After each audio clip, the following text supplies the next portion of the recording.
تلاوت کی ہوئی آیت 15واں پارہ سورہ کہف آیت نمبر 18 ہے۔ اس سے پہلے سورہ کہف کا 2 رکوع سن چکے ہیں۔ تذکرہ یہ چل رہا تھا کہ غار میں رہنے والوں کو اللہ نے ایسا تحفظ بخشا ہے کہ سورج جب طلوع ہوتا ہے تو ان کے غار سے داہنی جانب بچتے ہوئے نکل جاتا ہے، اور جو غروب ہوتا ہے تو بائیں طرف کٹراتے ہوئے چلا جاتا ہے، اور وہ ایک وسیع میدان میں ہے اس غار کے اندر۔ یہ اللہ کی نشانیوں میں سے ایک نشانی ہے۔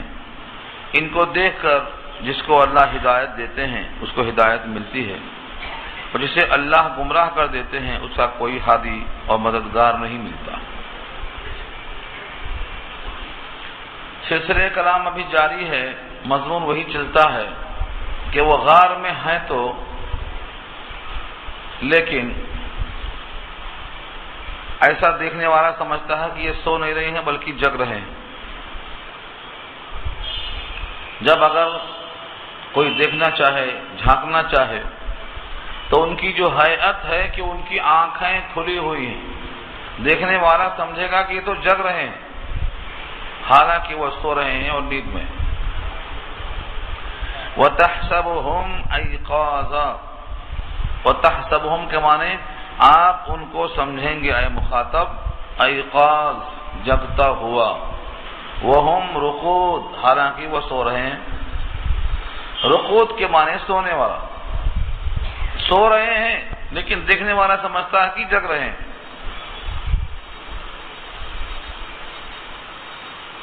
یہ بھی اللہ کی شان ہے کہ وہ سو رہے ہیں لیکن دیکھنے والا ان کو زندہ سمجھے اور جگتا ہوا سمجھے۔ وَنُقَلِّبُهُمْ ذَاتَ الْيَمِينِ وَذَاتَ الشِّمَالِ، اور ہم ان کو الٹتے پلٹتے ہیں۔ قلبہ کے معنی الٹنا پلٹنا، ذات الیمین دائیں طرف، وذات الشمال اور بائیں کروٹ۔ کبھی کبھی وہ نیند ہی میں دائیں کروٹ اور کبھی نیند میں بائیں کروٹ ہو جاتے ہیں، کیونکہ مٹی کی تاثیر ہے کہ وہ کھا جاتی ہے۔ لوہا، لکڑی، مردہ، دفینہ جو بھی مٹی کے حوالے ہوتا ہے مٹی کھا جاتی ہے۔ اس کے تصرف سے بچنے کے لیے دائیں طرف کروٹ لینا، بائیں طرف کروٹ لینا، تاکہ مٹی ان کو کھانے پر قادر نہ ہو سکے۔ وَكَلْبُهُمْ بَاسِطٌ ذِرَاعَيْهِ بِالْوَسِيدِ، اور ان کا کتا باسطن پھیلائے ہوئے ہے، ذراعیہ اپنے دونوں ہاتھ، سامنے والے دونوں پیروں کو وہ ایسا بیٹھتا ہے ٹیکا لگا کر کہ جیسے وہ گویا اس کے ہاتھ ہیں اس پر ٹیکا لگائے ہوئے بیٹھا ہے۔ کتے کی بیٹھک سے منع کیا گیا ہے مردوں کو۔ بعض لوگ جب کھانا کھاتے ہیں، کھانا کھاتے وقت اگر وہ اکڑو بیٹھتے ہیں تب تو کوئی مسئلہ نہیں، لیکن نماز کی طرح 2 زانوں بیٹھ کر دایاں ہاتھ کھانے کے لیے اور بایاں ہاتھ ٹیک لگانے کے واسطے رکھ دیتے ہیں بعض لوگ۔ فرمایا ہے یہ کتے کی بیٹھک ہے، ایسی بیٹھک کھانے میں منع ہے۔ یہ کتا اپنے سامنے کے دونوں ہاتھ کو کھولے ہوئے ہے، کہاں پر؟ دہلیز پر، بالوسید، وسید کے معنی چوکھٹ، اس غار کے منہ پر اپنے پاؤں کو پھیلائے ہوئے کتا بیٹھا ہوا ہے۔ اس سے کئی مسائل کا استخراج کیا ہے کہ اگر کتا کسی ضرورت کے تحت پالا جائے، بکریوں کی حفاظت کے لیے، مویشیوں کی دیکھ بھال کے لیے، چوروں سے بچنے کے لیے، تو کتا پالنا جائز ہے، لیکن کسی وجہ کے بغیر یوں ہی شوق میں پالنا یہ ممنوع ہے، اس سے نیکیاں چلی جاتی ہیں۔ 1 قیرات روز گھٹتا ہے اور احد کے پہاڑ کے برابر 1 قیرات ہوتا ہے۔ اتنے نیکیاں کمانا کب، گنوانا کب؟ اس لیے کتے کو پالنا منع ہے۔ لیکن سوال یہ ہے کہ یہ اہل اللہ نے جو وقت کے مشرکین سے بچ کر ایمان کے بچانے کے لیے غار میں پناہ لیے تھے، ان کے پاس کتا کیوں تھا؟ ہو سکتا ہے ان کے ساتھ مویشی بھی رہے ہوں، یا یہ اپنے جان کی حفاظت کے واسطے کتے کو ساتھ رکھتے ہوں۔ اور سیدھی سادی بات تو یہ ہے کہ شریعت مصطفیٰ میں کتے کو پالنا منع ہے، اور یہ قصہ کئی ہزار سال پہلے کا ہے، اس لیے اس شریعت میں یہی قانون تھا یا نہیں تھا، کوئی ضروری نہیں ہے کہ جیسا یہاں کتے کو پالنا ممنوع ہے وہاں بھی ممنوع رہا ہو، اس لیے ان پہ کوئی اشکال نہیں ہوتا۔ لیکن اتنی بات معلوم ہوتی ہے کہ کتا بھی اگر اہل اللہ کے ساتھ رہا تو اللہ تعالیٰ نے اس کا تذکرہ کیا قرآن میں۔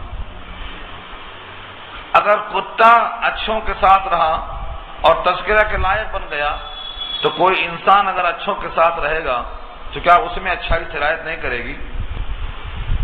اسی لیے اچھوں کی صحبت کا حکم اللہ نے بار بار دیا ہے، کونوا مع الصادقین، سچوں کے ساتھ رہو۔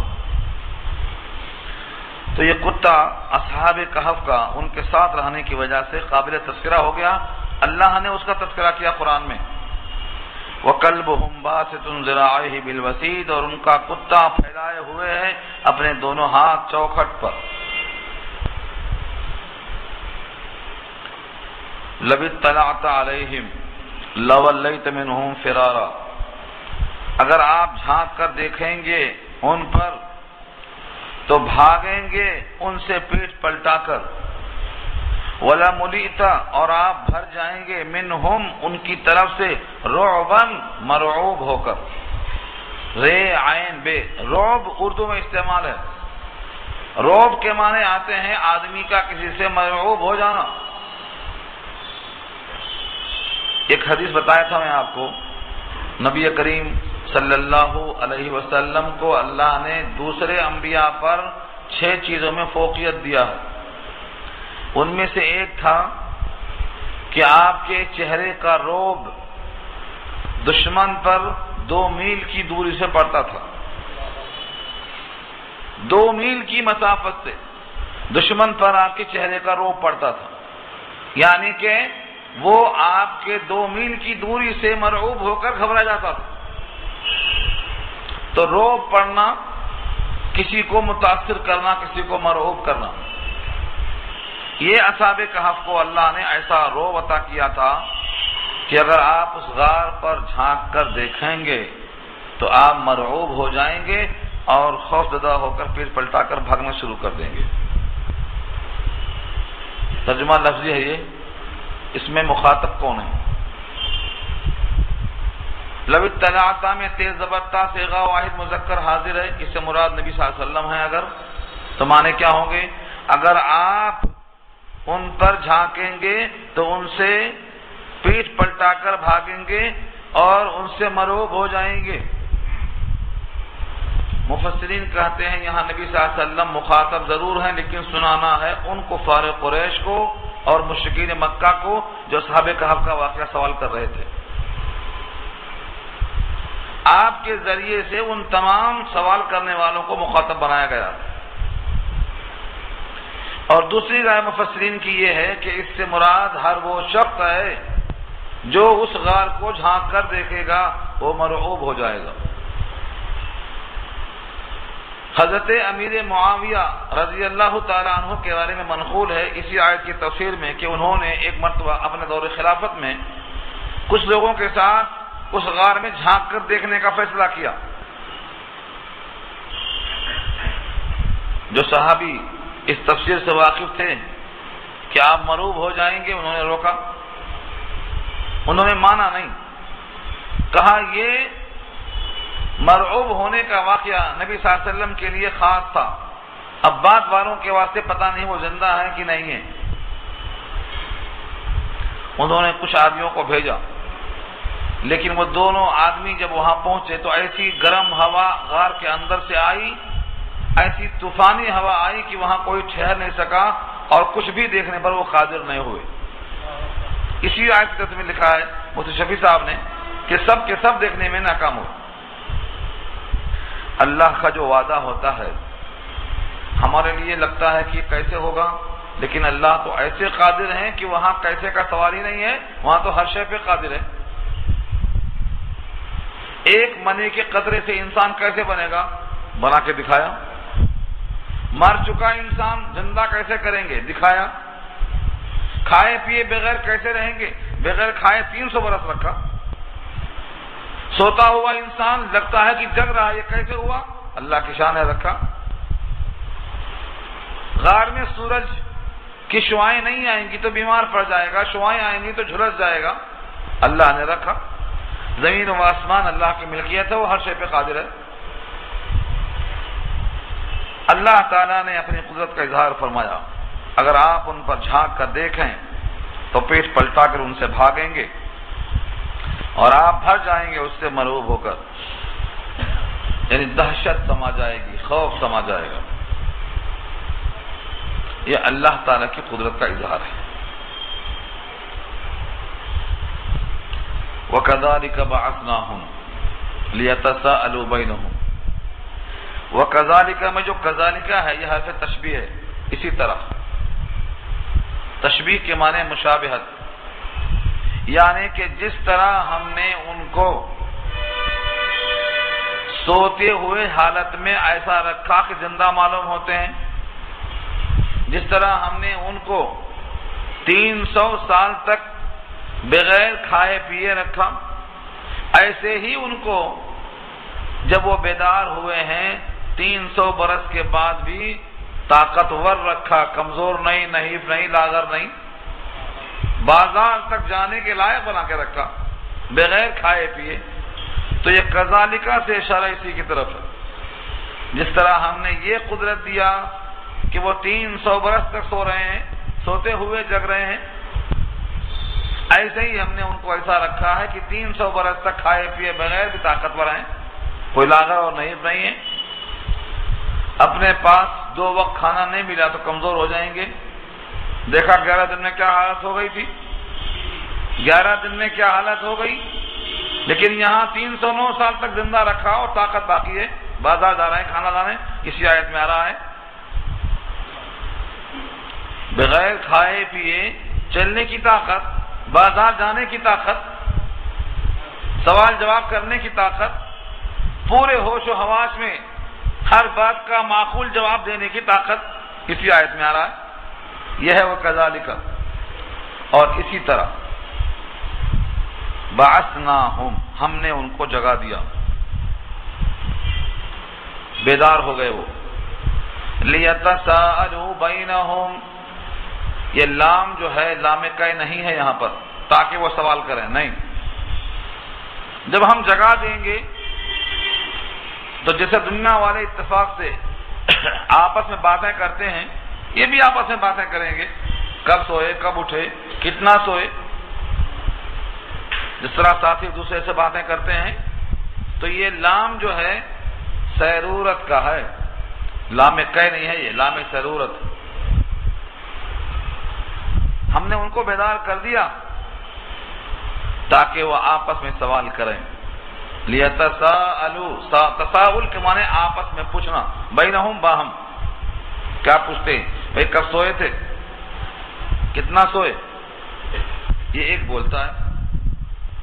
دوسرا بولتا ہے ابھی تو صبح سوئے تھے، شام میں اٹھ گئے، ایک دن تو ہوا ابھی، کیونکہ جب سوئے تھے تو سورج طلوع ہونے کا وقت تھا، جب اٹھے ہیں تو غروب کا وقت ہے، تو ان کے دماغ میں آیا کہ حد سے حد ایک دن ہوا ہے، صبح سوئے تھے شام میں اٹھے۔ قال قائل منهم کم لبستم، کہا ان میں سے ایک کہنے والے نے، کم لبستم، کتنا دن تم ٹھہرے رہے، کس قدر یہاں سو رہے۔ قالوا، وہ بولے ان میں سے بعض، لبسنا یوما او بعض یوم،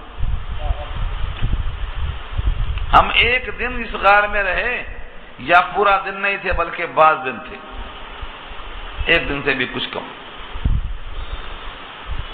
اصل بات یہ ہے جس وقت کا یہ معاملہ پیش آیا، اس وقت جو بادشاہ تھا، میں تفصیل بیان کر چکا ہوں شروع کے مقدمے میں، جو لوگ نہیں تھے چھوٹ گیا ہوگا۔ جو بادشاہ تھا مشرک، جس کے خوف سے یہ لوگ پناہ میں غار میں آ گئے تھے پناہ لینے کے لیے، وہ اس کا نام افسوس لکھا ہے، افسوس۔ لیکن اتنے طویل زمانے سے وہ بادشاہ زندہ کیسے رہے گا؟ اس کی تو وفات ہو گئی، اہل حق کا قبضہ ہوا اور دین و اسلام کے لوگ اس پر غالب ہو گئے۔ اس بادشاہ کا نام ترسوس لکھا ہے، ترسوس لکھا، ترسوس۔ اس بادشاہ نے لوگوں کے سوال کا جواب کہ مرنے کے بعد زندہ ہونا ممکن ہے یا نہیں، یہ سوال چل رہا تھا۔ بادشاہ اہل حق پر تھا، وہ کوشش کرتا سمجھانے کی، لیکن لوگ نہیں مانتے۔ اسی وقت میں یہ واقعہ پیش آیا کہ بادشاہ نے اللہ سے دعا کی کہ مرنے کے بعد زندہ ہونے کی تدبیر کچھ ایسی ہو جائے کہ لوگوں کو یقین آ جائے۔ بادشاہ نے شاہی لباس اتار کر ٹاٹ پہن لیا، راکھ کے ڈھیر پر بیٹھ گیا، عاجزی کیا، اللہ سے رویا، تڑپڑایا۔ اسی موقع پر یہ واقعہ پیش آیا جو اس آیت میں آ رہا ہے کہ اللہ نے ظاہر کر دیا کہ 309 سال تک سونے والے یہ محسوس کرتے ہیں کہ ہم ایک دن سوئے۔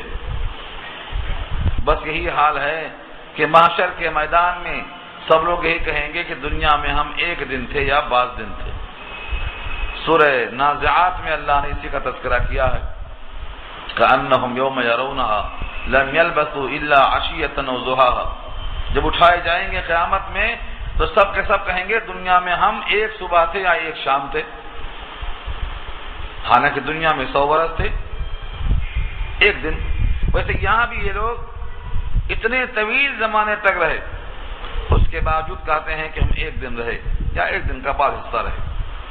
اللہ اس پر قادر ہے، جو چیز عقل میں آئے اس پر بھی قادر ہیں، جو عقل میں نہ آئے اس پر بھی قادر ہیں۔ اسی کا نام ایمان بالغیب ہے۔ لبثنا یوما او بعض یوم قالوا ربکم اعلم بما لبثتم۔ ان میں سے کچھ لوگوں نے کہا تمہارا رب زیادہ جانتا ہے کہ تم کتنا دیر ٹھہرے رہے۔ صحیح تو یہ ہے کہ رب جانتا ہے تم کتنے دن رہے، کوئی ایک دن کہتا ہے، کوئی ہاف ڈے کہتا ہے، لیکن صحیح بات یہ ہے کہ تمہارا قیام کتنا ہوا تمہارا رب ہی بہتر جانتا ہے۔ اس میں بحث کرنے سے کوئی فائدہ نہیں، کتنا دن رہے سے کوئی بحث نہیں۔ اب کیا کرو؟ فَابْعَثُوا أَحَدَكُمْ بِوَرِقِكُمْ هَٰذِهِ إِلَى الْمَدِينَةِ فَلْيَنظُرْ أَيُّهَا أَزْكَىٰ طَعَامًا فَلْيَأْتِكُمْ بِرِزْقٍ مِّنْهُ وَلْيَتَلَطَّفْ وَلَا يُشْعِرَنَّ بِكُمْ أَحَدًا۔ اب بھیجو تم میں سے ایک کو اس سکے کے ساتھ، فَابْعَثُوا بھیجو، أَحَدَكُمْ تم میں سے کسی ایک کو بھیجو، بِوَرِقِكُمْ هَٰذِهِ اس روپے کے ساتھ۔ 309 سال کا پرانا سکہ لے کر بازار جا رہے ہیں، وہاں افسوس کا زمانہ ختم ہوا، ترتوس کا زمانہ آ گیا، مشرکین کا دور ختم ہوا، توحید کا زمانہ آ گیا۔ یہ بازار میں سکہ لے کر جا رہا ہے۔ اللہ تعالیٰ کیسے ظاہر کرتے؟ بھیجو تم ایک سکہ لے کر، حاضی اس سکے کو لے جا کر کہاں جاؤ؟ الی المدینہ شہر کی طرف۔ اس کا مطلب یہ ہوا کہ یہ غار کسی شہر سے قریب ہے اور وہاں تک پیدل جانا ممکن ہے۔ اس سکے کو لے کر جس شہر میں جا سکتے ہیں وہ پیدل، وہ غار وہ شہر دونوں میں قربت ہے، ایسا ممکن نہیں ہے کہ وہاں شہر نہ ہو۔ تو اب معلوم یہ ہوگا کہ کم سے کم وہ غار کسی شہر سے قریب ہے جہاں سے پیدل جانا ممکن ہے۔ اور یہ کہا یہ اللہ والے غار میں چھپے ہیں، پیسہ کہاں سے آیا؟ معلوم یہ ہوا اللہ والوں کا پیسہ جیب میں رکھنا بقدر ضرورت یہ توکل کے خلاف نہیں ہے، یہ زہد و تقوی کے خلاف نہیں ہے۔ اپنے حاجات کی تکمیل کے لیے کچھ نہ کچھ سرمایہ رکھنا یہ اہل اللہ کی سنت ہے۔ سوال سے بچنا، مانگنے کی ذلت سے بچنا یہ اہل اللہ کی سنت ہے۔ اسی واسطے حاجیوں کے واسطے کہا ہے کہ خیر الزاد التقوی، بہترین توشہ کیا ہے؟ تقوی ہے، سوال سے بچنا ہے، ساتھ میں کچھ رکھ لینا چاہیے۔ اسی واسطے جب اسماعیل کو ہاجرہ کے ساتھ ابراہیم نے چھوڑا تو کھجوریں اور پانی دیا تھا. اب یہ اور بات ہے کہ وہ ختم ہو گیا، لیکن دیا تھا کچھ دن کے لیے، 1 دن 2 دن 4 دن جو بھی چلا. نبی کریم سے زیادہ کون ہوگا اہل اللہ میں سے متقی جو غار حرا میں ستو لے کر جاتے تھے. یہ ستو لے کر جانا بھی توکل کے خلاف نہیں ہے. تو اپنے جینے کے لیے کچھ سرمایہ ساتھ رکھنا یہ اہل اللہ ہونے کے خلاف نہیں ہے. اگر اللہ والا ہے تو پیسہ کیوں؟ فرمایا اگر دارت برائے اوس دارت، اگر رکھتا ہے تو اسی کی خاطر رکھتا ہے کہ اس کا حکم بجا لائے. اس کو اللہ نے خیر کہا ہے. یہ مال لے کر شہر جاؤ اور دیکھو کھانا دیکھ کر لانا. فَلْيَنْظُرْ، چاہیے کہ وہ غور کرے، تحقیق کرے. ایھا ازکا طعام، کون سا کھانا زیادہ حلال ہے. ازکا کے معنی صاف ستھرا، صاف ستھرا کھانا دیکھ کر لائے. کیونکہ اس زمانے میں بتوں کے نام پر ذبح ہوتا تھا، وہ ذبیحہ حلال نہیں ہے. جو اللہ کے نام پہ ذبح ہو وہ دیکھ کے لانا ہے. اس کا مطلب یہ ہے کہ جہاں کھانا ایسا ہو کہ جہاں غیر لوگ زیادہ کھاتے ہوں یا کھانے کے اندر جو حرام اشیاء ہیں زیادہ بکتی ہوں، وہاں تحقیق کے بغیر کھانے سے گریز کرنا چاہیے. فَلْيَنْظُرْ أَيُّهَا أَزْكَى طَعَامٌ، چاہیے کہ وہ غور و فکر کرے، سوچے کہ کون سا کھانا زیادہ حلال اور طیب ہے. فَلْيَأْتِكُمْ بِرِزْقٍ مِّنْهُ، اس میں سے کچھ کھانا ساتھ لے کر آئے.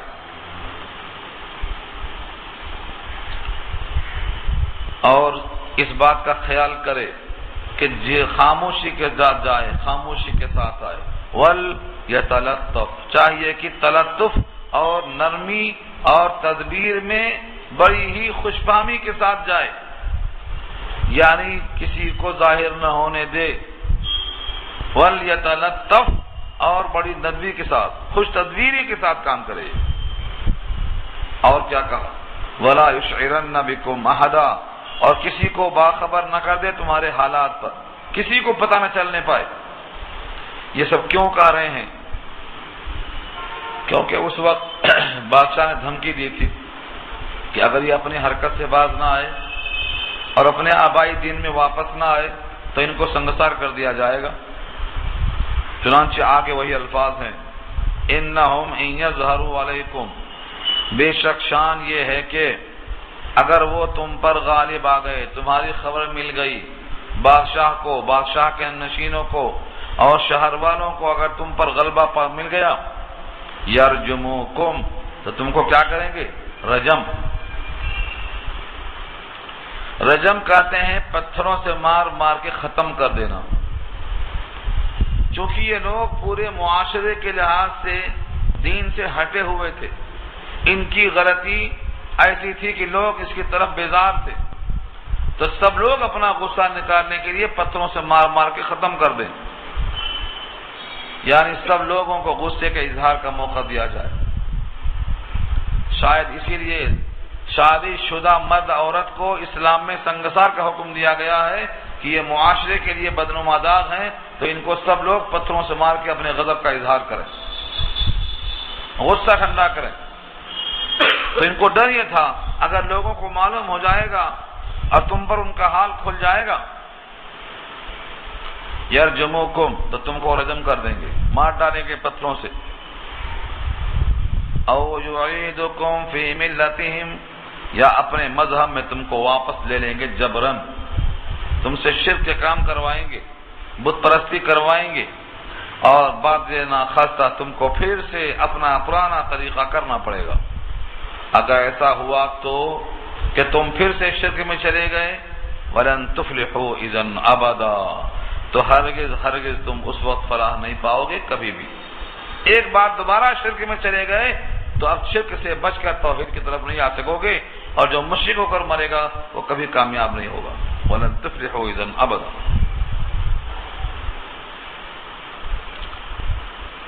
یہ واقعہ پیش آیا. یہاں سے یہ شخص اس پورے احکامات کی پابندی کے ساتھ سکہ لے کر بازار میں گیا کھانا لے لیا اور کھانا لینے کی جگہ تک جانا 300 برس کھائے بغیر، یہ اللہ کی قدرت۔ کھانا لینے کے بعد اس نے سکہ دیا، سکہ پر دیکھتا ہے کہ اس زمانے کا سکہ ہے کہ یہ تو آج کا آدمی نہیں ہے، آدمی تو آج کا لگ رہا ہے لیکن سکہ 300 برس کا لگ رہا ہے، تو یہ آدمی کو کہیں ڈھیروں مال مل گیا ہے، خزانہ اور دفینہ مل گیا ہے، یا کسی کے پاس تھا اس نے چرا لیا ہے۔ اب اس کی پکڑ ہوئی، تفتیش ہوئی کہ تیرا خزانہ کہاں سے ملا، تو نے کسی کا خزانہ چرا لیا ہے، تیرے پاس سکہ کہاں سے آیا؟ اس نے کہا نہ مجھے خزانہ ملا ہے نہ میں نے چرایا ہے، یہ میرا سکہ ہے، میرے پاس رکھا ہوا تھا۔ تو اتنا قدیم آدمی کیسے ہو سکتا ہے؟ 309 برس کا پرانا آدمی ہے، تو کیسے ہو سکتا ہے اتنا پرانا آدمی؟ پکڑ کے بادشاہ کے پاس لے گئے۔ بادشاہ مسلمان ہو چکا تھا، اس نے اس زمانے کے حالات کی ایک تختی نکلوایا جو خزانے کے اندر رکھی ہوئی تھی۔ اس میں 2 قول ملتے ہیں، ایک تو یہ کہ اس وقت کے بادشاہ نے لکھوا رکھا تھا کہ یہ اشتہاری مجرم ہے، جب بھی پکڑے جائیں گے تو ان کو سزا دی جائے گی، اور دوسرا قول یہ ہے کہ کچھ نیک لوگوں نے وہ سکہ رکھ دیا تھا کہ یہ 9 آدمی ہیں یا 8 آدمی ہیں جس کا آگے ذکر آ رہا ہے، یہ اللہ کے خاص بندے ہیں، اگر یہ مل جائیں تو ان کے ساتھ اچھا سلوک کیا جائے۔ یہ نیک بندے نے اس تختی کو دیکھا، اس سکے کو دیکھا، اس زمانے کو دیکھا، تو کہا اب تم سے ملاقات ہو گئی ہے، چلو تمہارے ساتھی کہاں ہیں، ہم بھی چلیں گے۔ تو بادشاہ نے پورے شان کے ساتھ، پورے قافلے کے ساتھ ان کے لیے مقابلہ نہیں بلکہ ان کا استقبال کرنے کا فیصلہ کر لیا۔ غار تک پہنچے، اس نے کہا ایسا اچانک اتنی بھیڑ دیکھ کر ہمارے ساتھیوں کو پریشانی ہو جائے گی کہ شاید وہی بادشاہ ہے جو ہمیں قتل کرنا چاہتا ہے، ذرا ٹھہر جاؤ، پہلے باخبر تو کر دوں کون آیا ہے، کیوں آیا ہے۔ یہ کہہ کر بادشاہ کو باہر ٹھہرا دیا اور ساتھیوں سے ملنے کے واسطے گئے، اور یہ کہا کہ بادشاہ اب جو ہے وہ مسلمان ہے، تمہاری مبارکباد ہو، خوشخبری ہے۔ ایک قول یہ ہے کہ ساتھیوں سے ملاقات بادشاہ کی ہوئی، اور راجح قول یہ ہے کہ لوگوں کی ملاقات بادشاہ سے نہیں ہوئی، یہ جو خبر دینے والا اندر گیا خبر دے دیا تو اللہ نے ان پوروں کی روح کو اسی وقت قبض کر لیا۔ یہ واقعہ پورا ظاہر تو ہوا کہ اتنے قدیم لوگ یہاں زندہ ہیں۔ اس وقت لوگوں کو یقین آ گیا کہ قیامت کے بعد زندہ ہونا، زندہ کرنا، یہ اللہ کا جو وعدہ ہے یہ برحق ہے، اور اسی کے واسطے ایسا کرایا گیا۔ وَكَذَلِكَ أَعْثَرْنَا عَلَيْهِمْ، اور اسی طرح سے ہم نے ان پر مطلع کر دیا۔ وَكَذَلِكَ، اور اسی طرح جس طرح اوپر سے حالات کی تشبیہ دی گئی ہے کہ اتنے دنوں تک ہم نے غذاؤں کے بغیر رکھا، ان کو ہم نے دوبارہ جگایا اور ان کے حالات سے شہر والوں کو مطلع کر دیا۔ کیسے مطلع کر دیا؟ ابھی روح قبض کرنا جیسے ممکن تھا، تھوڑی دیر پہلے روح قبض کر لیتے تو کوئی خبر نہ ہوتی، لیکن بھوک لگی، سکہ تھا، بازار میں گئے، سکے کو دیکھ کر پہچانا گیا، یہ ہے وہ کذالک اثرنا۔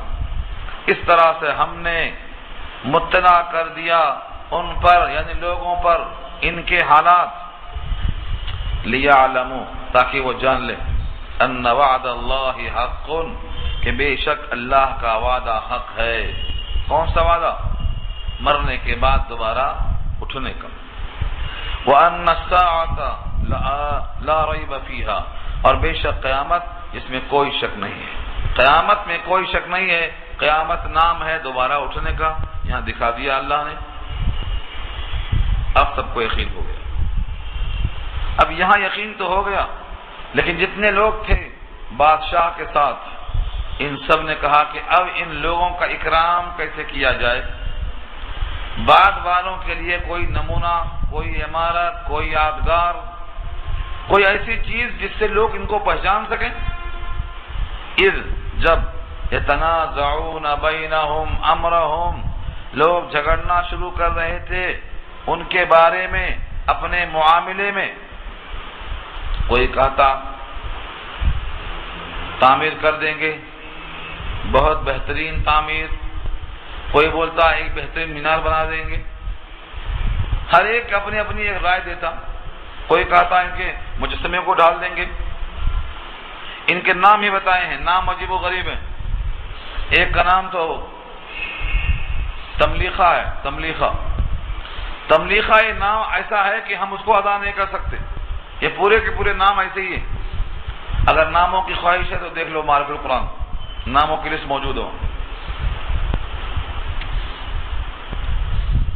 یہ سب کے سب بحث کر رہے ہیں۔ انہوں نے کہا جن کا غلبہ تھا، فقالوا ابنوا علیہم بنیانا، انہوں نے کہا کہ بنا دو ان پر ایک عمارت بنا دو، ان کی یادگار ہوگی، جو بھی یہاں آئے گا وہ یادگار پر دیکھ کر ان کی تختیاں پڑھ لے گا۔ ربهم اعلم بهم، ان کا رب زیادہ خوب جانتا ہے ان کے بارے میں۔ یہ جملہ بریکٹ میں کیوں آ رہا ہے؟ اختلافات ہوا یہ کہ جن کے بارے میں لکھنا ہے ان کا نام کیا تھا، ان کی عمر کیا تھی، کہاں کے لوگ تھے، ان کا نسب کیا تھا، ان کے حالات کیا تھے، کیا لکھا جائے، اس میں اختلاف ہوا۔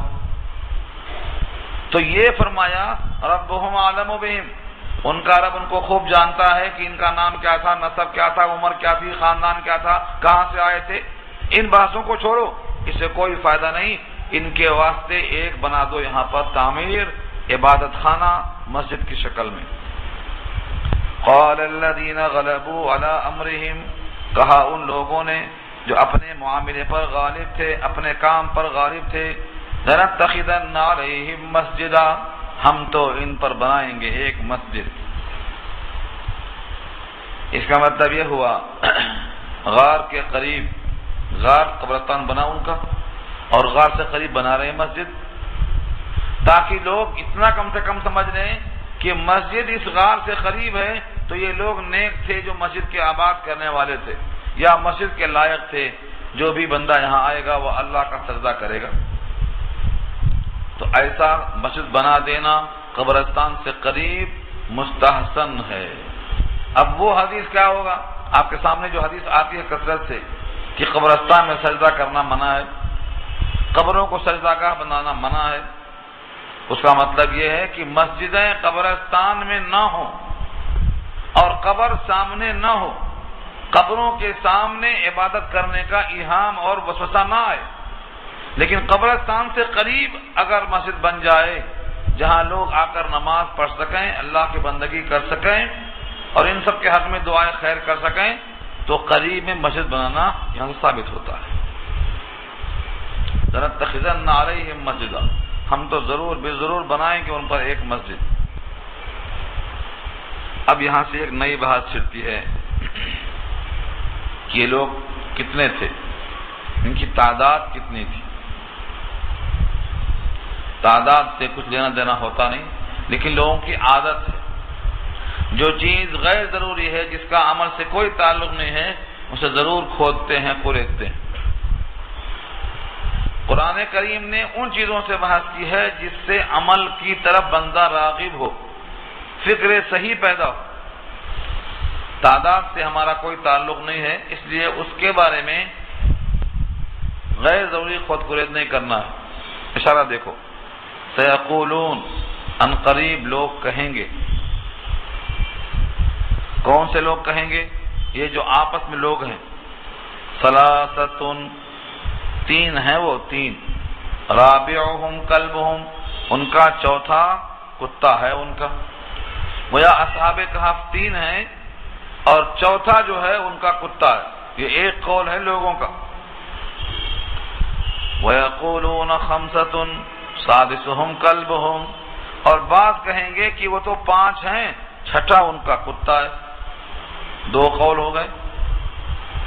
اللہ نے ان دونوں قولوں کے ساتھ فرمایا رجمم بالغیب، اٹکل پچھو کی باتیں ہیں۔ رجم کے معنی پتھر مارنا اور بالغیب کے معنی بغیر دیکھے مارنا۔ ہمارے اردو میں محاورہ ہے اندھیرے میں مکہ مارنا۔ اندھیرے میں مکہ مارے تو کبھی لگ جاتا، کبھی نہیں لگتا۔ کوئی آدمی الل ٹپ مارتا ہے تو کبھی لگے گا، کبھی نہیں لگے گا۔ تو اندھیرے میں مکہ مارنے کو عربی میں کیا کہتے ہیں؟ رجمم بالغیب، اٹکل پچو. لگا تو تیر نہیں تو تکا، اس کی مرضی ہے، جو چاہا کہہ دیا. تو ان کے اقوال پر رب کریم فرماتے ہیں کہ یہ اٹکل پچو ہے، صحیح میں کسی کے پاس نہیں ہے. کوئی 3 کہتا ہے، کوئی 5 کہتا ہے. یہ 3 5 کیا ہے؟ اٹکل پچو ہے. وَيَقُولُونَ سَبْعَةٌ وَثَامِنُهُمْ كَلْبُهُمْ، اور بعض کہتے ہیں کہ 7 ہیں اور ان کا 8واں ان کا کتا ہے. تلاوت کرتے وقت ذرا گھور کے دیکھا کرو کلام پاک کے الفاظ کو، تو کچھ نئی بات سمجھ میں آتی ہے. دیکھیے اوپر ثلاثتن کے ساتھ واو نہیں ہے، خمستن کے ساتھ بھی واو نہیں ہے، لیکن جہاں سبعتن آیا وہاں واو آیا آگے. سبعتن وثامنہم کلبہم، 7 ہیں اور ان کا 8واں ان کا کتا ہے. یہ واو سے اللہ نے فرق کیا اس قول کو. اور اوپر کہا تھا دونوں قول کے ساتھ رجمم بالغیب، اٹکل پچو ہے، لیکن اس قول کے ساتھ اللہ نے رجمم بالغیب نہیں کہا. اس میں اشارہ یہ ہے کہ وہ دونوں قول اوپر کے اٹکل پچو ہیں، اور تیسرا قول یہ اقرب الی الصحت ہے. لیکن تعداد کی چونکہ اہمیت نہیں ہوتی، اس لیے پھر کہا اس کی کوئی اہمیت نہیں. قل، آپ کہہ دیجئے، ربی اعلم بعدتہم، میرا رب خوب جانتا ہے ان کی گنتی کو. ما یعلمہم الا قلیل، نہیں جانتے ہیں ان کو مگر تھوڑے لوگ. اس کا مطلب کچھ لوگ ضرور جانتے ہیں. صحیح گنتی تو اللہ جانتے ہیں، لوگ نہیں جانتے مگر تھوڑے سے لوگ. عبداللہ ابن عباس فرماتے تھے ان تھوڑے میں سے میں بھی ایک ہوں. عبداللہ ابن عباس فرماتے تھے اس جملے پر کہ انا من القلیل، وہ جو تھوڑے لوگ ہیں جو جانتے ہیں ان میں سے ایک میں بھی ہوں. اور میرا خیال یہ ہے کہ یہ آخری قول جس میں اللہ نے واو کہہ کر الگ فرق کیا ہے اور جس کے ساتھ رجمم بالغیب کہہ کر رد نہیں کیا ہے، بس یہی قول زیادہ صحیح ہے.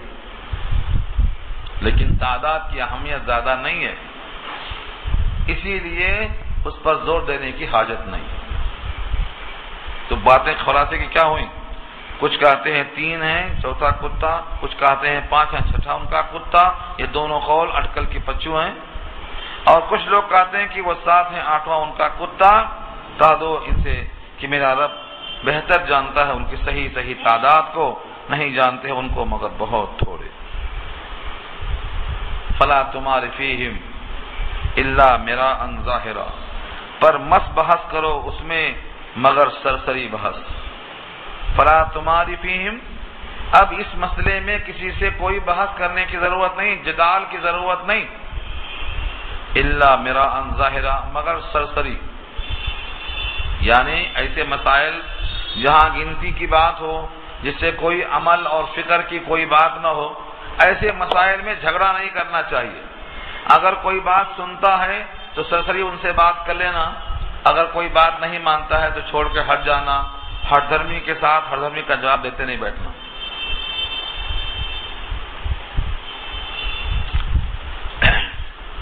یعنی ہر مسئلے میں جہاں کوئی علمی فائدہ نہ ہو، جہاں سے کوئی چیز عمل کے اعتبار سے فکر کے لحاظ سے حاصل نہ ہو، بیکار کی بحثوں میں وقت ضائع نہیں کرنا چاہیے. سرسری بات کہہ کے ادا کر کے ہٹ جانا چاہیے. اور آگے منع کیا ہے وَلَا تَسْتَفْتِ فِيهِمْ مِنْهُمْ أَحَدًا، اور آئندہ اس کے بارے میں کسی اور سے سوالات مت کیجیے امتحان کے لیے. تم بولو اصحاب کہف کتنے تھے، ہم عام آدمی کو پتہ ہی نہیں کتنے تھے. قرآن پڑھا ہوگا تو سمجھ میں آئے گا نا. اب اس کو تنگ کرنے کے لیے ایک بات مل گئی تو دوسروں کو پوچھتے پھر رہے ہیں. کسی آدمی کو ہکا بکا کرنا، کسی کو علم میں شکست دینا، یہ کوئی مطلوب تو نہیں ہے.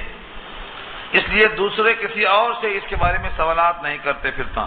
یہ کن سے کہا جا رہا ہے؟ ان لوگوں سے جنہوں نے سوال کروایا تھا نبی صلی اللہ علیہ وسلم سے کہ اب جو بات بتا دی گئی، رب سے زیادہ کوئی دوسرا جانتا نہیں ہے، کسی اور سے سوالات کرنے کی کوشش نہیں کرنا. یہی بات تمہارے واسطے کافی ہے، رب سے بہتر جاننے والا کوئی نہیں. اب ایک واقعہ پیش آیا بات تو پوری مکمل ہو گئی، تعداد بھی آ گئی، احوال بھی آ گئے۔ مشرکین مکہ نے سوال کیا تھا نبی کریم صلی اللہ علیہ وسلم سے یہود کے سکھلانے پر کہ اصحاب کہف کا حال بتائیے، اصحاب رقیم کون تھے؟ نبی کریم صلی اللہ علیہ وسلم نے ان سے یہ وعدہ کر لیا تھا کہ تمہیں اس کا جواب میں کل دوں گا۔ اللہ کی مشیت دیکھو کہ انشاءاللہ کہنا آپ بھول گئے، طبیعت اس طرف نہیں گئی، انشاءاللہ زبان سے نہیں کہا، اور اللہ کو یہ منظور ہے کہ ادنا سی بات کو بھی موقع نہ دیا جائے۔ انشاءاللہ کے بغیر کیسے آپ نے وعدہ کر لیا کہ اس کا جواب میں کل دوں گا؟ انشاءاللہ کے معنی کیا ہے؟ اگر اللہ نے چاہا تو کل میں کوئی کام کروں گا، اللہ نے چاہا تو یہ ضروری ہے۔ اللہ کے نبی صلی اللہ علیہ وسلم نے وعدہ تو کر لیا لیکن انشاءاللہ نہیں کہا، نتیجہ یہ ہوا کہ سارے لوگ کل پہنچ گئے جواب سننے کے لیے، اور اللہ کی طرف سے کال نہیں آئی۔ 1 دن 2 دن 15 دن گزر گئے۔ اب سوچو، آپ نے وعدہ کر لیا تھا کہ میں کل جواب دوں گا، اور فرشتہ جبریل امین پیغام لے کر کل نہیں آیا، پرسوں نہیں آیا، پورا کا پورا 15 دن نہیں آیا، تو آپ کو تشویش کا اور فکر کا اور اضطراب کا جو آپ کے دل میں ہیجان رہا ہوگا وہ کیسا رہا ہوگا، جبکہ آپ کا یہ حال تھا کہ کبھی بھی زندگی میں آپ نے وعدہ خلافی نہیں کی۔ ابو داؤد میں ایک روایت ہے، نماز کے فرض ہونے سے پہلے کا واقعہ لکھا ہے کہ مکہ والے مشرکوں میں سے کسی سے آپ نے وعدہ کر لیا کہ میں تمہارا انتظار کرتا ہوں، تم گھر جا کے لاؤ، کچھ باقی تھا لانے گیا تھا، وہ گھر میں جا کے بھول گیا، آیا ہی نہیں، اور وہاں آپ 3 دن تک کھڑے رہے۔ اس کو خود بخود یاد آیا کسی موقع پر، تو بھاگا آ کے دیکھا تو آپ وہاں کھڑے ہوئے ہیں۔ آپ نے صرف اتنا کہا کہ تم نے مجھے زحمت دی، تمہاری خاطر یہاں 3 دن سے کھڑا ہوں میں۔ یہ روایت ابو داؤد کی ہے، نماز کی فرضیت سے پہلے کے بیان میں آپ کا یہ حال تھا جب، تو کل میں جواب دوں گا جو وعدہ کیا اور کال نہیں آئی تو کتنا اضطراب ہوا ہوگا۔ بار بار اٹھا کر اپنا چہرہ اللہ کی طرف دیکھتے کہ فرشتہ آ جاتا ہوگا، کل آتا ہوگا۔ 15 دن کے بعد وہ فرشتہ آیا اور یہ پیغام ساتھ میں لے کے آیا، وَلَا تَقُولَنَّ لِشَيْءٍ إِنِّي فَاعِلٌ ذَلِكَ غَدًا إِلَّا أَن يَشَاءَ اللَّهُ، اور آپ نہ کہہ دیں کسی کام کی نسبت، آپ یوں نہ کہا کیجئے کہ میں اس کو کل کروں گا، مگر خدا کے چاہنے کو ملا دیا کیجئے۔ وَلَا تَقُولَنَّ، اور آپ نہ کہیں، لِشَيْءٍ کسی شے کے لیے، إِنِّي فَاعِلٌ میں کروں گا، ذَلِكَ اس کو، غداً کل، إِلَّا مگر یہ کہ أَن يَشَاءَ اللَّهُ یہ کہ چاہے اللہ، یعنی اللہ چاہے تو میں ایسا کل کروں گا، انشاءاللہ کے بغیر کوئی کام نہ کہا جائے۔ یہ تو یہ پیغام یہاں ہے۔ سورہ مریم پارہ 16 میں ایک مزید وضاحت آئی ہے۔ جبریل سے شکوہ کیا حضور صلی اللہ علیہ وسلم نے، جبریل تمہارا ہم انتظار کرتے ہیں، تم ناغے ناغے سے کیوں آتے ہو؟ تمہارا ہم انتظار کرتے ہیں۔ جبریل نے وہ پیغام سنا دیا، وَمَا نَتَنَزَّلُ إِلَّا بِأَمْرِ رَبِّكَ، ہم تو اترتے ہی نہیں ہیں مگر آپ کے رب کے حکم سے، حکم کے بندے ہیں، جیسا حکم ہوتا ہے ویسا ہی ہم کرتے ہیں، یعنی ہم اپنی مرضی سے آنے پر قادر نہیں ہیں۔ یہ عذر پیش کیا۔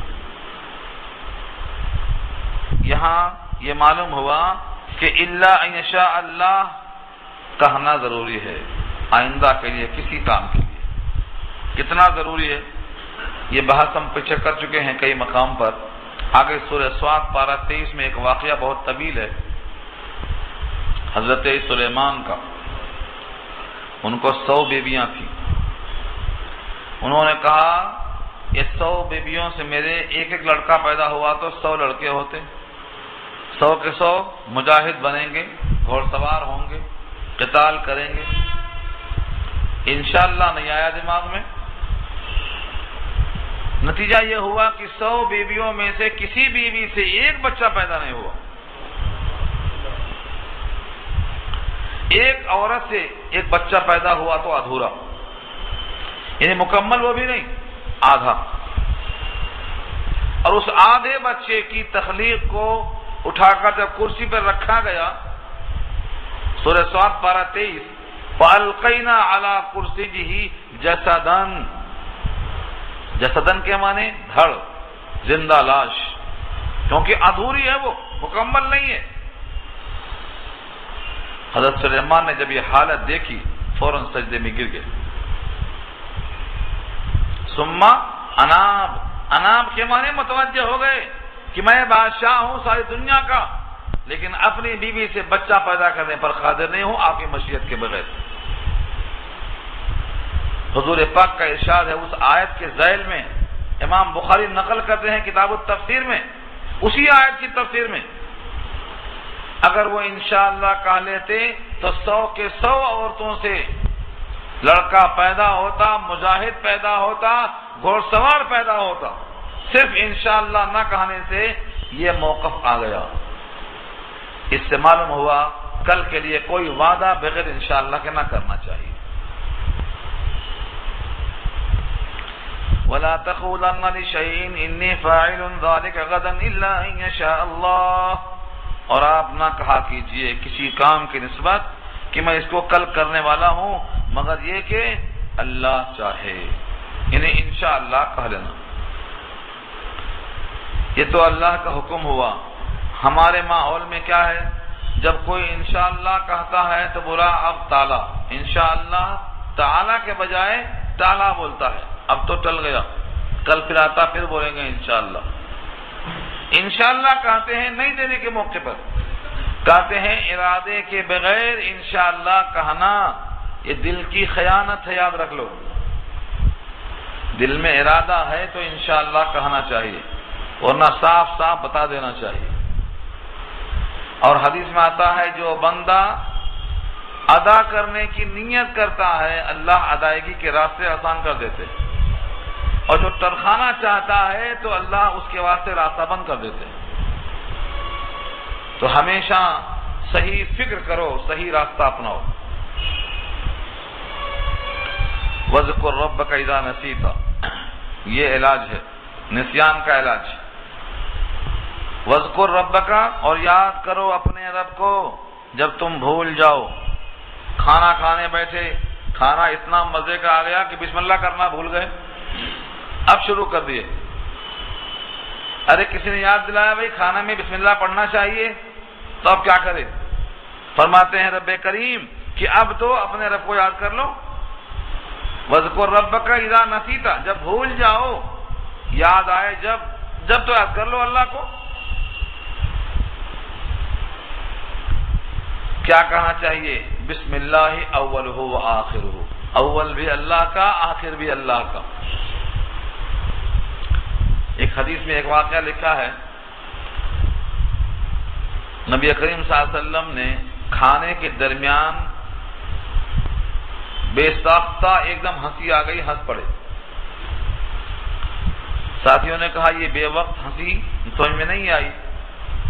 فرمایا کہ شیطان قے کرتے ہوئے جا رہا تھا، یہ مجھے نظر آیا تو مجھے ہنسی آئی، اور اس کے قے کرنے کی وجہ یہ ہے کہ کوئی کھانے میں بھول گیا تھا بسم اللہ پڑھنا، شیطان بھی کھانے میں شریک ہو گیا، یاد آ گیا، اس نے پڑھ دیا بسم اللہ اولہ و آخرہ، تو اس کو قے کرنا پڑا پورا کھانا، وہ دیکھ کے مجھے ہنسی آ گئی۔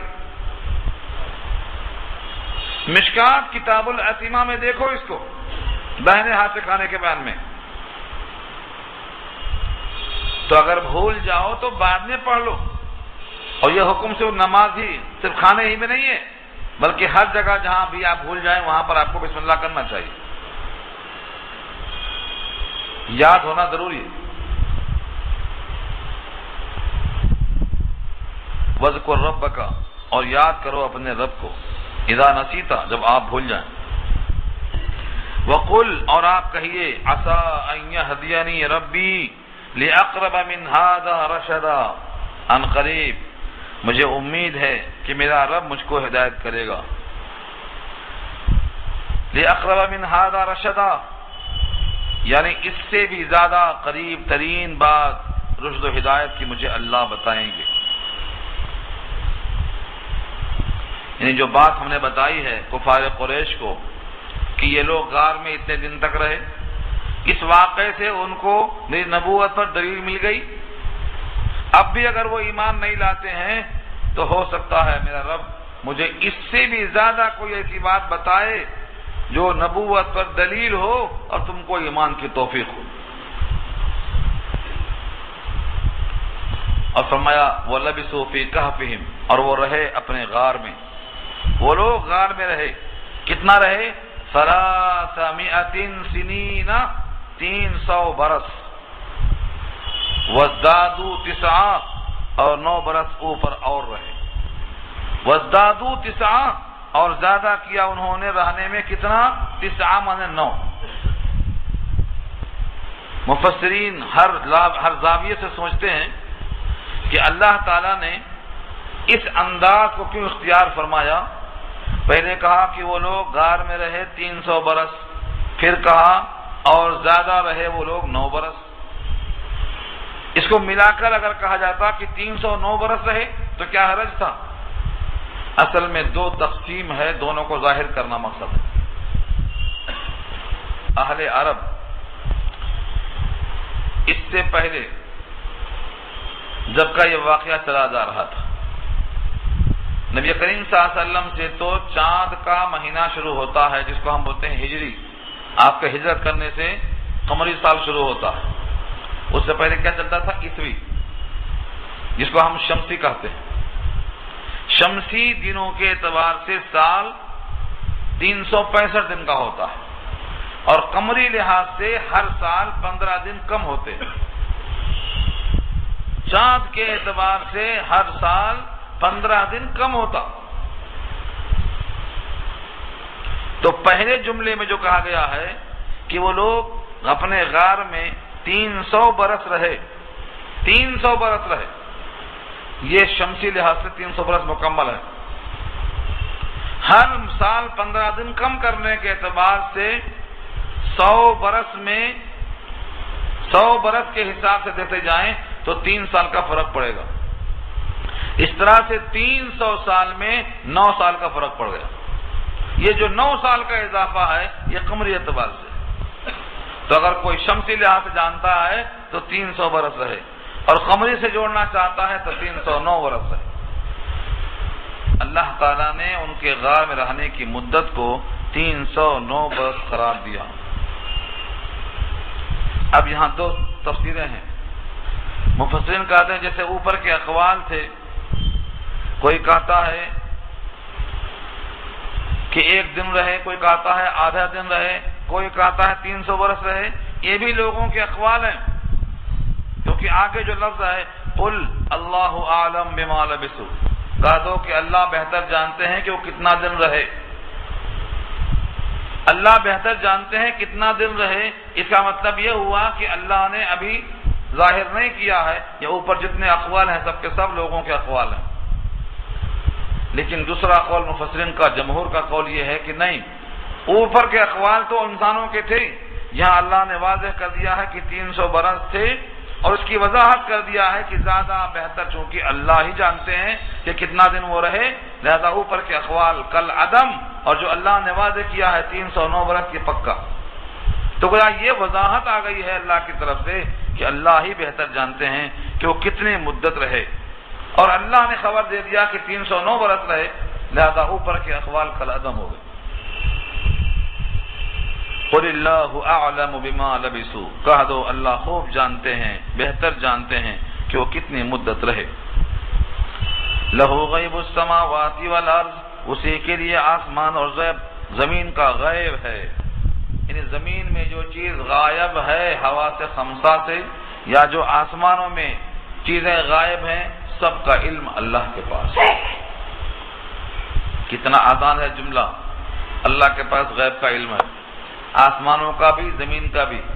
جملہ بہت مختصر ہے، لیکن سوچ کر دیکھو، جو چیز زمین اور آسمان میں کہیں بھی ہے، نہ وہاں پر انسان کی قوت مدرکہ پہنچ سکتی ہے کہ دیکھ لے، سن لے، چکھ لے، چھو لے، مگر وہ سب اللہ کے علم میں ہے، کیونکہ اللہ کا گھر ہے۔ آپ کے گھر میں آپ کی چلتی کہ نہیں چلتی مجھے نہیں معلوم، بہت سے لوگ ہیں جو گھر میں نہیں چلتی تو باہر چلانا چاہتے، لیکن اللہ کا گھر کہاں ہے؟ زمین و آسمان میں اللہ کا گھر ہے۔ اور اللہ کے گھر میں اللہ کی قدرت کے باوجود کس کی چل سکتی ہے؟ کوئی دوسرا پر نہیں مار سکتا۔ اللہ تعالیٰ نے اپنے قدرت کا، اپنے مشیت کا، اپنے ارادے کا اظہار فرمایا ہے کہ زمین و آسمان کا غیب ان کے علم میں ہے، یعنی جو کچھ ہوتا ہے ان کی مرضی کے بغیر نہیں ہوتا۔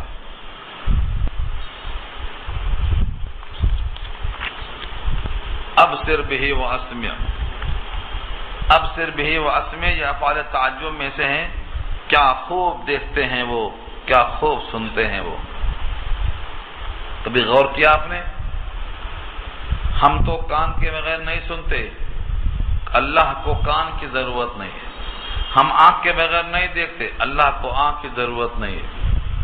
وہ سمیع اور بصیر کیسے ہیں؟ ابصر بہ واسمع، کیا خوب دیکھتے ہیں، کیا خوب سنتے ہیں۔ ہر ایک کی زبان، ہر وقت کی آواز، سب کی آواز ہر آن سنتے ہیں۔ زمین اور آسمان میں کسی بھی مخلوق کی کوئی بھی آواز ہو، کوئی بھی حرکت ہو، کیسا دیکھتے ہیں، کیسا سنتے ہیں۔ لہذا زمین و آسمان کی ہر پوشیدہ چیز اللہ کی قدرت میں ہے، اللہ کی ملکیت میں ہے۔ یہ ایک اللہ کی صفت کو اگر بندہ اپنا لے یقین کے ساتھ کہ کس قدر اللہ دیکھتے ہیں اور کس قدر اللہ سنتے ہیں، ہمارے دل میں جو بات ابھی نہیں آئی، جس کا نام وسوسہ ہے، وسوسہ کہتے ہیں جو بات آ گئی، لیکن وہ بات جو ابھی دل میں وسوسہ کے طور پر بھی نہیں آئی، وہ بھی اللہ کے علم میں پہلے سے موجود ہے کہ اس بندے کے دل میں کیا خیال آ سکتا ہے، کیا خیال آنے والا۔ بندوں کو اپنے اللہ کی اس صفت سے اگر واقفیت ہو جائے تو بندے گناہ چھوڑ دیں گے۔ تنہائیوں میں جہاں سمجھتے ہیں کہ ہمیں کوئی نہیں دیکھتا ہے، وہاں بھی اللہ کے ساتھ ہونے کا خیال پیدا ہو۔ یہ کس قدر یاد رکھنے کا جملہ ہے، ابصر بہ واسمع، کس قدر وہ دیکھتا ہے، کس قدر وہ سنتا ہے، کیسا کچھ دیکھنے والا ہے، کیسا کچھ سننے والا ہے۔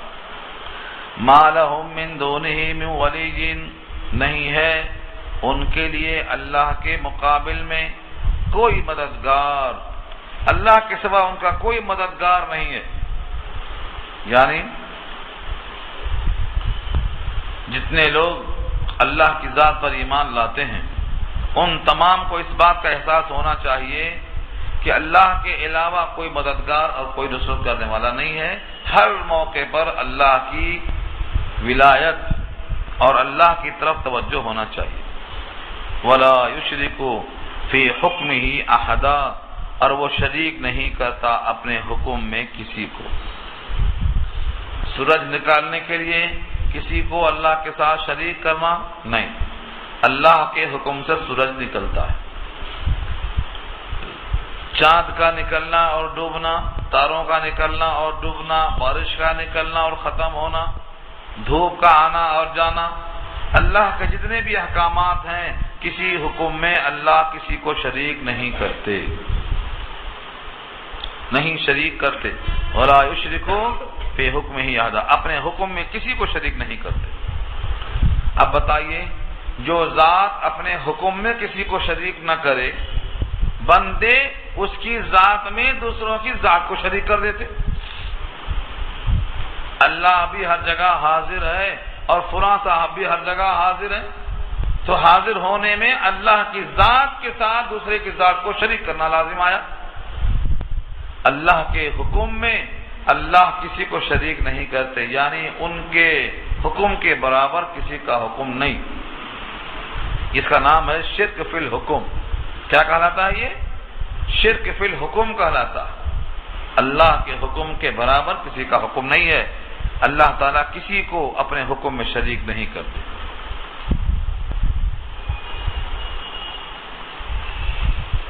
اب یہاں سے ہر بندے کو ایک خاص حکم دیا گیا. وَاتْلُوا مَا أُوحِيَ إِلَيْكَ مِنْ كِتَابِ رَبِّكَ.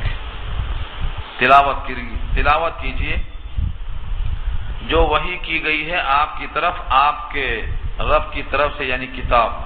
اس کی تلاوت کیجئے. یہ اللہ نے کیوں حکم دیا؟ جو کتاب بطور وحی کے اللہ کے پاس سے آئی ہے اس کو پڑھیے، تلاوت کیجئے. اس کا منشا کیا ہے کہ بندے کے لیے ہر بھلائی اور راستے کا تعین اس کتاب میں پہلے سے موجود ہے. جو بندہ اس کتاب کو پڑھے گا اس کتاب کے ذریعے سے رہنمائی کو پائے گا. اور یہ کتاب ایسی ہے کہ قیامت آ جائے گی لیکن کوئی اس کتاب میں تبدیلی کرنے والا پیدا نہیں ہوگا. لا مبدل لکلماتہ، اس کے کلمات کو بدلنے والا کوئی نہیں. یعنی یہ ایسی کتاب ہے جو شخص سے بالا تر ہے. اللہ نے بھیجا ہے. اللہ کی بات میں شک کیسے؟ لانے والا جبریل ہے. لا یاتیہ الباطل من بین یدیہ ولا من خلفہ، نہ آگے سے کوئی آ سکتا باطل نہ پیچھے سے. قوت والا اتارا ہے قلب مصطفیٰ پر جو زبان صادق الامین ہے جہاں کذب کا احتمال ہی نہیں ہے. اور وہاں سے جن صحابہ نے لیا ہے انہوں نے بتواتر ہم تک پہنچایا ہے. تو اس کلمات کو بدلنے والا کوئی ہے نہیں. اللہ فرماتے ہیں یہ میری ذمہ داری ہے کہ کلمات کو کوئی تبدیل نہیں کر سکے گا، لہذا تم اس کتاب کی تلاوت کرو. افسوس یہ ہوتا کہ اس کتاب کی تلاوت سے مسلمان کو روکتے ہیں اور کہتے ہیں کتاب سے بھٹک جاؤ گے. اب کیا بھٹکنا باقی ہے جو کتاب سے معروم ہو؟ اس سے بڑی گمراہی اور کیا ہے کہ تم اب تک کتاب تک نہیں پہنچے. جو کتاب ذریعہ ہدایت ہے اس کتاب کو پڑھیں یا نہ پڑھیں اسی شک میں تم مبتلا ہو. اس سے بڑی گمراہی اور کیا ہو سکتی ہے؟ شیطان کا ایک ایسا چکمہ ہے کہ جس چیز کو اللہ نے ذریعہ ہدایت بتایا ہے امت کے لوگ کہتے ہیں کہ یہ ذریعہ گمراہی ہے، اس سے گمراہ ہو جاؤ گے. یہ کس کا قول ہے کہ اس کتاب سے گمراہ ہو جاؤ گے؟ حدیث پاک میں جو کچھ ہے دوبارہ پھر سن لیں. ان اللہ یرفع بہذا الکتاب اقواما ویضع بہ آخرین. اس کتاب سے اللہ تعالیٰ بہتوں کو پست کرتے ہیں اور اسی کتاب سے بہتوں کو بلند کرتے ہیں. یعنی جو کتاب کو مان کر چلتا ہے اسے بلند کرتے ہیں، جو کتاب کو نہیں مانتا اسے پست کر دیتے ہیں. اس کتاب سے گمراہی کس کو ملتی ہے؟ پہلے پارے میں آیت آ چکی ہے وما یضل بہ الا الفاسقین. اس سے گمراہ ہوتے ہیں ضرور مگر فاسق لوگ جو من مانی کرتے. جو متقی ہیں ہدی للمتقین، ان کے واسطے تو ہدایت ہے. تو اس کتاب کو آپ پڑھیے جو آپ کے رب نے بھیجی ہے. ان کے کلمات کو بدلنے والا کوئی نہیں. وَلَن تَجِدَ مِن دُونِهِ مُلْتَحَدًا، اور آپ خدا کے سوا اور کوئی جائے پناہ نہ پائیں گے. ہرگز نہیں آپ پائیں گے اس کے سوا کوئی پناہ گاہ. جو قرآن کے علاوہ کہیں اور سے ہدایت چاہتا ہے اسے اللہ گمراہ کر دیتے ہیں. ایک طویل حدیث ہے حضرت علی سے منقول ہے قرآن کریم کے بارے میں. وہ روایت میں یہ صاف موجود ہے کہ جو ہدایت طلب کرے گا قرآن کے علاوہ سے اللہ اسے گمراہ کر دیتے ہیں. من قال بہ صدقہ ومن عمل بہ اجر. جو اس کتاب پر عمل کرے گا اجر پائے گا، جو اس کتاب سے بولے گا وہ سچ بولے گا، اور جو اس کتاب کے علاوہ سے ہدایت طلب کرے گا گمراہ ہو جائے گا. ان قریب فتنہ آئے گا. فتنے سے کیسے بچو گے؟ فرمایا کہ کتاب اللہ فتنے کے بچانے کا ذریعہ ہے. جو فتنوں سے بچنا چاہتا ہے قرآن کو مضبوطی سے پکڑ لے. لیکن آج کل ایک فرقہ پیدا ہوا ہے قرآن کریم کو ماننے کا دعویٰ تو کرتا ہے، اہل قرآن کہلاتا ہے، لیکن وہ قرآن کا ترجمہ من مانی کرتا ہے، اس کو نہ عربی آتی ہے نہ عربی کی تم آتی ہے، بھلا قرآن کریم کا ترجمہ کیسے کر لے گا؟ من مانی ترجمہ کرنے والا ہدایت پر کیسے ہو سکتا ہے؟ قرآن کو اللہ نے نبی کے دل پہ اتارا، نبی نے اس کو سمجھایا، اس کو صحابہ نے منتقل کیا، تو آپ نے جو سمجھا وہی صحیح سمجھا، اور آپ کے سمجھانے کو جو سامنے رکھ کر بات کرتا ہے وہ صحیح سمجھ کر چلتا ہے، اور جو اپنی منمانی تعویلات کرتا ہے وہ گمراہ ہوتا ہے۔ ایسوں کے لیے اللہ نے آگے درس دیا ہے کہ تمہیں اپنے راہ راست پر چلنے کے لیے کیا کرنا ہے، کس کی صحبت اختیار کرنا ہے، کس کے پاس رہنا کہنا ہے، اپنے اوقات زیادہ کہاں گزارنا ہے۔ یہ بحث انشاءاللہ آگے آ رہی ہے، وقت ہو گیا ہے، یہ گفتگو انشاءاللہ آئندہ ہوگی۔ وَاصْبِرْ نَفْسَكَ سے شروع ہوگا کلام انشاءاللہ۔ دعا کریں۔